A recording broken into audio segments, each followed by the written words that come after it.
बिहार में शराबबंदी के बाद से प्रतिबंधित कफ सिरप की मांग बढ़ गई।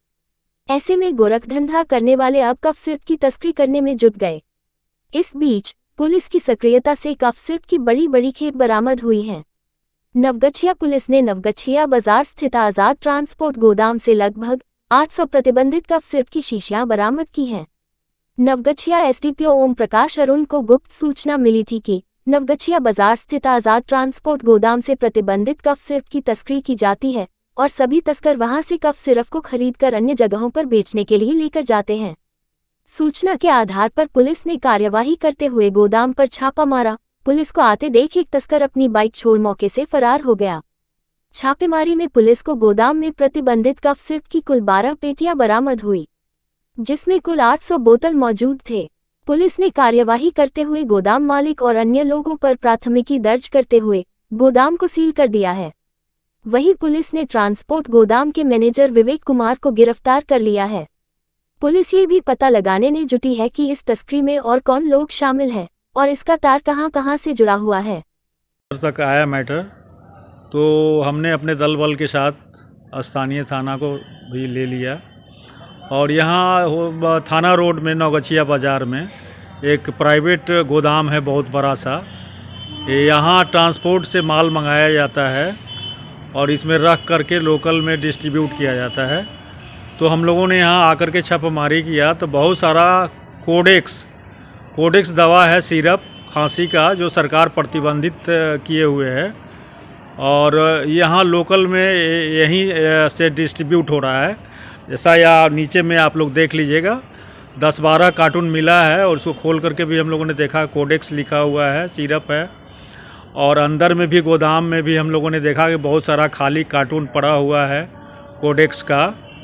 तो ये बहुत ही गंभीर मामला है, ये जांच का विषय है। नाथनगर थाना क्षेत्र के मोजीलाल झा कॉलेज में गुप्त सूचना के आधार पर पुलिस ने छापेमारी की। पुलिस ने कॉलेज के लेखपाल के कमरे के अलमारी में रखे 1 बोतल इंपीरियल ब्लू ब्रांड के विदेशी शराब बरामद किया है।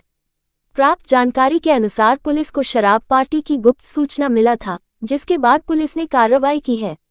पुलिस की कार्रवाई से कॉलेज परिसर में खलबली मच गई। पुलिस ने लेखपाल संजीव कुमार झा को हिरासत में लेकर पूछताछ कर रही है। इस संबंध में लेखपाल संजीव कुमार झा का कहना है कि किसी ने मेरी अलमारी में लाकर विदेशी शराब रखा है। चर्चा ये भी है कि कॉलेज के प्रिंसिपल एवं लेखपाल कॉलेज परिसर के बाहर अक्सर शराब पार्टी करते थे। इधर पुलिस में लेखपाल को हिरासत में लेकर नाथनगर थाना पहुंची, जहां पर उनसे पूछताछ की जा रही है।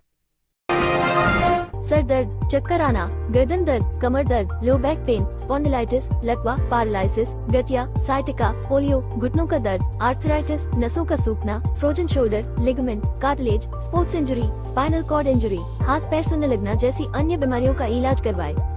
Doctor Praveen Kumar Jha, physiotherapist, advance neuro diagnostic and physiotherapy centre, Gramin bank के नीचे, हटिया रोड, तिलका मांझी, भागलपुर, बिहार। कॉल करें 9431446600।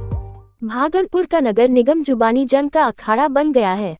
एक तरफ जहां नगर आयुक्त का फरमान जारी होता है, वहीं दूसरी ओर कभी मेयर प्रेस वार्ता करते हैं तो कभी उपमेयर। आज पार्षदों ने इसको लेकर एक अलग प्रेस वार्ता का आयोजन किया, जिसमें साफ तौर पर यह नाराजगी दिख रही थी कि नगर आयुक्त और जनता के द्वारा चुने गए जनप्रतिनिधियों के बीच दरारें आ गई है। पार्षदों का साफ तौर पर कहना था कि नगर आयुक्त किसी भी बैठक को करती है तो उसमें वीडियोग्राफी कराई जाए और साफ व स्वच्छ तरीके से बैठक की जाए। नगर आयुक्त के वीडियोग्राफी मना करने के बाद पार्षदों ने मोर्चा खोल दिया। वहीं पार्षद ने कहा कि हम लोग जनता से चुनकर अपने अपने वार्ड के वार्ड पार्षद बने हैं, लेकिन जब तक हम लोगों को नगर आयुक्त के द्वारा सहयोग नहीं मिलेगा तो हम लोग जनता की सेवा कैसे कर पाएंगे। वहीं प्रेस वार्ता में पार्षदों ने ये भी कहा कि जब भी बैठक हो, चाहे वह सामान्य बोर्ड की बैठक हो या फिर स्थायी समिति की बैठक हो, उसमें सबों को उपस्थित रहना अनिवार्य होना चाहिए और सबूत बतौर वीडियोग्राफी भी होना अति आवश्यक होना चाहिए। बैठक के दौरान कई वार्ड के पार्षद मौजूद थे।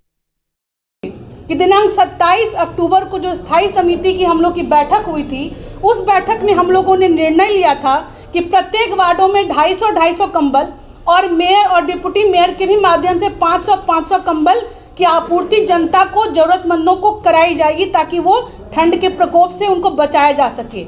और यह निर्णय पारित भी है, उसकी कॉपी भी आपको उपलब्ध कराई जाएगी। उस निर्णय को बीते हुए 2 महीने हो गए, लिए हुए, लेकिन उसके बावजूद भी और महापौर महोदया के द्वारा भी अब तक 3 चिट्ठियां नगर आयुक्त को दे दी गई हैं, उसके बावजूद भी अभी तक कंबल खरीदारी की प्रक्रिया प्रारंभ नहीं कराया जाना यह दर्शाता है कि अधिकारी कितने अकर्मण्य हैं। वो जनता के हितों से उनका कोई सरोकार नहीं है, इस बात को इंगित करता है कि जो इकरारनामा जो हो चुका है जिस कार्यों का, वो चाहे 6th फाइनेंस हो, 15th फाइनेंस हो या फिर मलिन बस्ती योजना के अंतर्गत जो कार्य कराने थे 10-10 लाख तक के, वो भी अभी इतने महीने बीत गए लेकिन अभी तक उस पर कोई भी कार्य प्रारंभ नहीं कराया जा सका है। ये मैं आपको जानकारी देना चाहता हूँ। जान लें कि कैसे उनके देवे अधिकारों का तौहीन यहाँ के अधिकारी कर रहे हैं, कैसे अपमानजनक व्यवहार कर रहे हैं और कैसे वो भागलपुर शहर के विकास पर कुंडली मारकर बैठे हुए हैं। पूर्व में जो ये सफाई एजेंसी लाई गई है, इस सफाई एजेंसी ने भागलपुर को कूड़े के ढेर पर बैठा दिया है। इस कंपनी को हटाने के लिए लगातार पार्षदों द्वारा, मेयर द्वारा, डिप्टी मेयर द्वारा, सभी के द्वारा यह प्रयास किया गया कि इस एजेंसी को हटा दिया जाए। उसके लिए बोर्ड में यह विषय में हम लोगों ने पारित भी कर दिया। पारित करने के बाद नगर महापौर महोदया ने 3 बार लगातार पत्र दिए, उसके बाद भी नगर आयुक्त महोदय ने अभी तक उनके पत्रों का न जवाब दिया है, न इस सफाई एजेंसी को हटाने का कोई भी तरह का इम्प्लीमेंट नहीं किया गया है। मुझे लगता है कि यह जो एजेंसी भागलपुर में काम कर रही है, इसको नहीं हटाने के पीछे नगर आयुक्त की क्या मंशा है, नगर आयुक्त को स्पष्ट करना चाहिए, क्योंकि भागलपुर की जनता ने हम 51 पार्षदों पर विश्वास कर हमें सदन भेजा है। परवत्ती निवासी समाजसेवी कामेश्वर यादव के निधन पर भागलपुर में शोक का माहौल हो गया है। वहीं कामेश्वर यादव के निधन के बाद शहर के सैकड़ों लोगों ने अंतिम दर्शन के लिए लोगों की भीड़ उमड़ पड़ी। बता दें कि काली पूजा के प्रधान संरक्षक कामेश्वर यादव के निधन पर श्री 108 दुर्गा पूजा महासमिति, काली पूजा महासमिति एवं विषैरी पूजा महासमिति के कार्यकर्ताओं के साथ साथ शहर के कई गणमान्य शिक्षाविद, समाजसेवी, चिकित्सकों ने अंतिम दर्शन किए और उनको याद करते हुए उन्हें अंतिम विदाई देते हुए श्रद्धांजलि अर्पित किए। कामेश्वर यादव के अंतिम शोभायात्रा को पूरे शहर में घुमाया गया, जिसमें हजारों की संख्या में लोग उमड़ पड़े। शहर गमगीन है इसलिए कि ये बहुत समाजसेवी थे और पूरे समाज को लेकर चलते थे और काली पूजा समिति के परवत्ती के संरक्षक बहुत दिन रहे हैं और काली पूजा को बड़ी धूमधाम से लोगों से मनाया है। आज ये निधन जो है उनका बिल्कुल एक शहर को क्षति है, परवत्ती के लिए तो है ही लेकिन पूरे भागलपुर शहर के लिए है। पूरा मर्माहत है, पूरा परिवार, पूरा समाज, पूरा शहर और मैं यूँ कहूँ कि पूरा बिहार वासियों में जो भी धर्म के प्रति इनका जो एक फाइट था, पूरा जीवन इनका समर्पण रहा धर्म के लिए। सैकड़ों मंदिर बनाए पूरे शहर में, कई ऐसे मंदिर हैं जो हम लोग के जन्म के पहले से भी बना है। जब भी इनके पास आते थे तो ये किस्सा सुनाते थे। आदमपुर का मंदिर हो, मुसहरी घाट का मंदिर हो, परवत्ती समाज में कई ऐसा मंदिर है, सब इन्हीं के द्वारा निर्माण कराया गया है। पूरा परिवार मर्माहत है। सर दर्द, चक्कर आना, गर्दन दर्द, कमर दर्द, लो बैक पेन, स्पॉन्डिलाइटिस, लकवा, पैरालिसिस, गठिया, साइटिका, पोलियो, घुटनों का दर्द, आर्थराइटिस, नसों का सूखना, frozen shoulder, ligament, cartilage, sports injury, spinal cord injury, हाथ पैर सुनने लगना जैसी अन्य बीमारियों का इलाज करवाए। Doctor Praveen Kumar Jha, physiotherapist, advance neuro diagnostic and physiotherapy centre, Gramin bank के नीचे, हटिया रोड, तिलका मांझी, भागलपुर, बिहार। कॉल करें 9431446600। आगामी लोकसभा चुनाव की तैयारी को लेकर भाजपा कार्य समिति का रानी तालाब स्थित भाजपा कार्यालय में वृहद पैमाने पर एक बैठक आयोजित की गई, जहां भाजपा के प्रदेश महामंत्री सह बैकुंठपुर के पूर्व विधायक मिथिलेश तिवारी, जिला अध्यक्ष संतोष साह, भागलपुर लोकसभा के चुनाव प्रभारी अर्जुन साह, विधान पार्षद N.K. यादव, भाजपा नेता बंटी यादव सहित काफी संख्या में भाजपा के कार्यकर्ता मौजूद थे। इस दौरान भाजपा के प्रदेश महामंत्री मिथिलेश तिवारी ने कहा कि आगामी 2024 के लोकसभा चुनाव में बिहार में 40 सीटों पर जीतने की तैयारी और रणनीति को लेकर बैठक आयोजित की गई है। वहीं बिहार के मुख्यमंत्री नीतीश कुमार के एनडीए गठबंधन में शामिल होने के लिए सवालों पर भाजपा के प्रदेश महामंत्री मिथिलेश तिवारी ने कहा कि आगामी लोकसभा चुनाव में भाजपा की लड़ाई राजद से है, वहीं जदयू का अस्तित्व खत्म हो गया है, इसलिए नीतीश कुमार को एनडीए में शामिल होने का कोई गुंजाइश नहीं है। नए साल में 2024 में लोकसभा का चुनाव आने वाला है और 2024 के जनवरी महीने में राम मंदिर का उद्घाटन भी होने वाला है।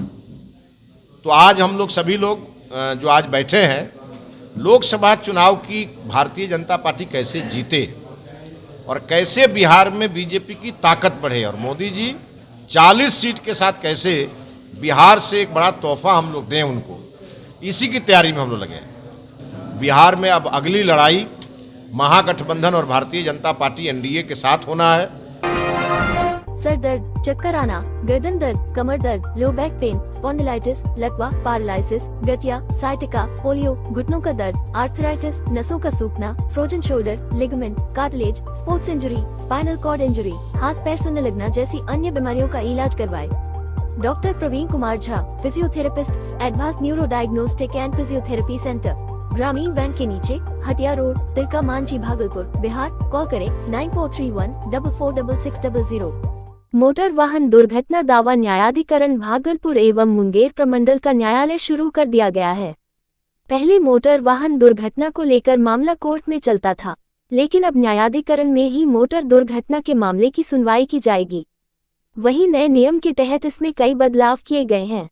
वहीं अब 6 माह के अंदर दुर्घटना को लेकर न्यायाधिकरण में शिकायत दर्ज कराई जा सकेगी। वहीं 1 साल के अंदर मामलों का निपटारा कर दिया जाएगा। वहीं जज विजय कुमार ने मोटर वाहन दुर्घटना दावा न्यायिकरण में अपना योगदान दे दिया है और आज से ही यहां पर मामले देखे जाएंगे। ये संशोधित हुआ है 2022 में, तो अभी इसमें जो संशोधन हुआ है उसमें कुछ चैप्टर को हटा दिया गया है और कुछ नया चैप्टर जोड़े गए हैं इसमें। तो इसमें अब पहले था क्या, ये चलता था कोर्ट में, अब ये न्यायाधिकरण बना दिया गया है। तब इसका जो निष्पादन होगा इस न्यायाधिकरण में होगा और इसमें इसको थोड़ा इजी बनाया गया है कि जल्द से जल्द उनको मुआवजा मिल जाए। और इसमें पहले जो मुआवजा 2.5 लाख का था वो फिक्स बढ़ा करके उसको 5 लाख तक किया है फिक्स वाले में।